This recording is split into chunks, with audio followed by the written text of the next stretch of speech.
નમસ્કાર દોસ્તો, વિડીયોમાં તમારું સ્વાગત છે। દોસ્તો, સોશિયલ મીડિયા ઉપર અનેક કલાકારના વિડીયો વાયરલ થતા હોય છે, ત્યારે દોસ્તો હાલમાં ગુજરાતની ફેમસ લોક ગાયિકા મીતા ચૌહાણનો આ વિડીયો સોશિયલ મીડિયા ઉપર વાયરલ થઈ રહ્યો છે। દોસ્તો, તેઓ આ વિડીયોમાં એક જોરદાર ગીત ગાઈ રહ્યા છે અને દોસ્તો તેમનો અવાજ પણ ખૂબ જ સારો અને મીઠો આવી રહ્યો છે। તો તમે પણ સાંભળો આગળ આ વિડીયોમાં દોસ્તો મીતા ચૌહાણે ગાયું કેવું ગીત, અને દોસ્તો તમને પણ આ ગીત અને તેમનો અવાજ ગમે તો વિડીયોને લાઇક શેર કોમેન્ટ કરવાનું ભૂલતા નહીં, અને ચેનલમાં નવા હોય તો ચેનલને સબસ્ક્રાઈબ કરી લેજો।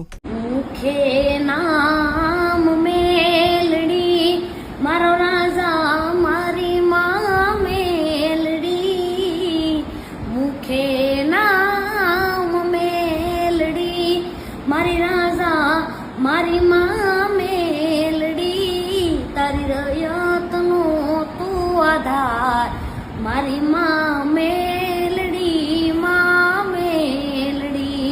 तारी रयतनो आधार मारी माँ